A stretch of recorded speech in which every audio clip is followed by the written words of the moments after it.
சிவபெருமானுடைய பாதச்சுவடுகள் இன்றைக்கும் ஒரு கோவில் கொடிமரத்திற்கு கீழே இருக்கிறது என்று சொல்லப்படுகிறது. உஜ்ஜீவநாதர் என்று அழைக்கப்படும் அந்த ஈசன் இருக்கும் கோவிலை பற்றித்தான் இந்த பகுதியில் நாம் காணவிருக்கிறோம்.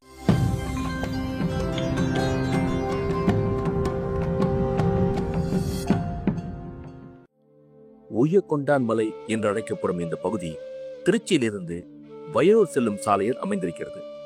கல்லினால் ஆன மலை என்பதால் இந்த மலை திருக்கற்குடி என்றும் அழைக்கப்படுகிறது.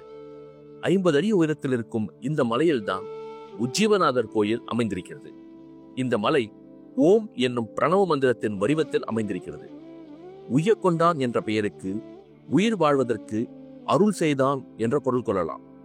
மார்க்கண்டேயரை யமனிடமிருந்து காப்பேன் என்று சிவபெருமான் இந்த தலத்தில்தான் உறுதி கூறியிருக்கிறார். மார்க்கண்டேயரின் உயிரை காப்பேன் என்று சிவபெருமான் உறுதி கூறியதால் இந்த இடத்திற்கு உய்யக்கொண்டான் என்ற பெயர் வந்தது.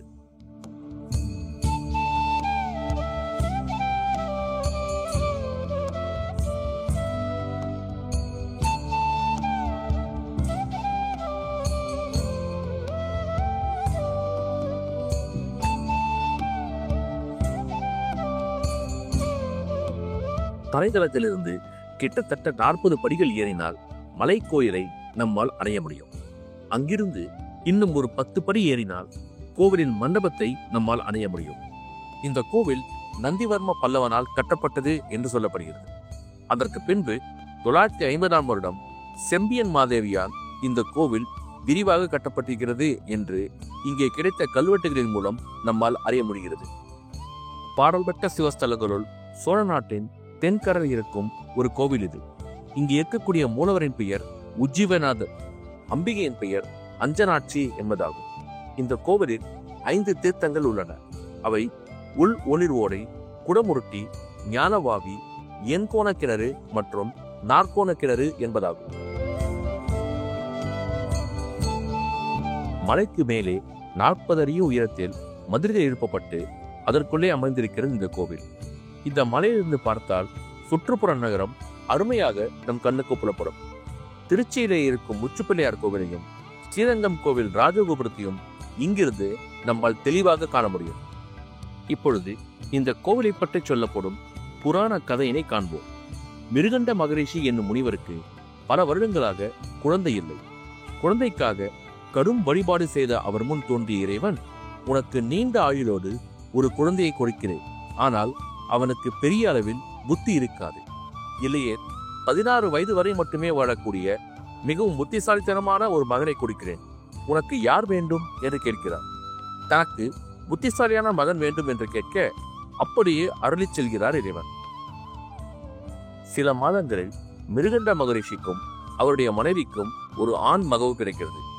மார்க்கண்டேயன் என்ற அக்குழந்தைக்கு பெயரிடுகிறார் மிருகண்ட மகரிஷி. மார்க்கண்டேயர் சிவபெருமான் மேல் தீராத பக்தி கொண்டவராக இருக்கிறார். பாரெங்கும் இருக்கும் சிவன் கோயில்களுக்கு சென்று வழிபாடு செய்வதை வழக்கமாக கொண்டிருக்கிறார் அவர். அவருக்கு 16 வயது நெருங்கும் பொழுது இறந்து விடுவோம் என்ற செய்தியும் அவருக்கு தெரிகிறது. எதையும் தன் மனதில் நிறுத்தாமல் ஈசனை மட்டுமே மனதில் நிறுத்தி முக்காலமும் முக்கணனை வழிபட்டு வருகிறார். அப்பொழுது இந்த மலையில் இருக்கும் சிவலிங்கத்தை வணங்கி காலனிடமிருந்து தன்னை காப்பாற்றுமாறு கேட்கிறார் அவர். இறைவன் தன்னுடைய ஆசனத்தில் இருந்து இறங்கி வந்து உன்னை காப்பாற்றுகிறேன் என்று உறுதியளிக்கிறார். இன்றைக்கும் இந்த கோவில் கொடிமரத்திற்கு கீழே ஒரு பாதச்சுவடு இருக்கிறது. அது ஈசனுடைய பாதச்சுவடுதான் என்று நம்பப்படுகிறது. அதன் பிறகு ஈசன் திருக்கடவூரில் மார்க்கண்டேயரை காப்பாற்றி யமனை தண்டித்ததாக சொல்லப்படுகிறது. 14ஆம் நூற்றாண்டைச் சேர்ந்த அருணகிரிநாதர் இந்த கோவிலில் இருக்கக்கூடிய தமிழ் கடவுளான முருகனை வேண்டி திருப்புகழை எழுதக்கூடிய சக்தி எனக்கு வேண்டும் என்று வேண்டிக் கொள்கிறார். 16,000 பாடல்கள் கொண்ட திருப்புகழில் 2 பாடல்களை அருணகிரிநாதர் இங்கே இருக்கக்கூடிய முருகப்பெருமானை மையமாக வைத்து எழுதியிருக்கிறார். விடையாரும் கொடியாய் வெறியார் மலர் கொன்றையினாய் படையார் வெண்மழுவா பரமாய பரம்பரனே கடியார் பூம்பொழில் சூழ் திருக்கற்குடி மண்ணில் நின்ற அடிக்கேல் எம்பெருமான் அடியேனையும் அஞ்சலென்னே என்று சுந்தரர் பெருமான் இந்த கோவிலை பற்றி தன்னுடைய பதிகத்தில் குறிப்பிடுகிறார். சுந்தரரோடு சேர்த்து நாவுக்கரசரும் ஞானசம்பந்தரும் இந்த கோவிலில் இருக்கக்கூடிய உஜ்ஜீவநாதரை போற்றி பதிகங்களை பாடியுள்ளனர். இந்த கோவிலிலே ஜோஷ்டா தேவியின் சிற்பம் ஒன்று இருக்கிறது. ஜோஷ்டா தேவி என்னும் இந்த பெண் தெய்வத்தை மூதேவி என்று அழைப்பார்கள். இந்த தெய்வத்தை வணங்கிச் சென்றால் நற்செயல்கள் நடவாது என்று கூறப்படுவது உண்டு. ஆனால் நந்திவர்ம பல்லவனின் குலதெய்வமாக இந்த ஜோஷ்டா தேவி சொல்லப்படுகிறார்.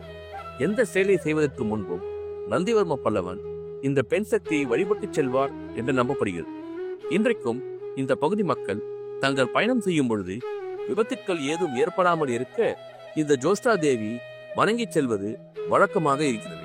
18ஆம் நூற்றாண்டில் நடைபெற்ற கர்நாடக போரின் பொழுது பிரெஞ்சுக்காரர்களுக்கும் ஆங்கிலேயர்களுக்கும் மைசூர் படை வீரர்களுக்கும் யுத்த அரணாக இந்த கோவிலும் இந்த மலையும் விளங்கியதாக சொல்லப்படுகிறது. இந்த கோவில் கிடைத்த 11ஆம் நூற்றாண்டைச் சேர்ந்த கல்வெட்டு ஒன்றில் இந்த பகுதியில் வாழ்ந்த ரதக்காரர் என்று அழைக்கப்படும் ஒரு சமூகத்தை பற்றி குறிப்பிடப்பட்டிருக்கிறது. இவர்கள் மிக அற்புதமாக தேர்களை செய்வதில் வல்லவர்கள் என்பதையும் இந்த கல்வெட்டின் மூலம் நம்மால் அறிய முடிகிறது.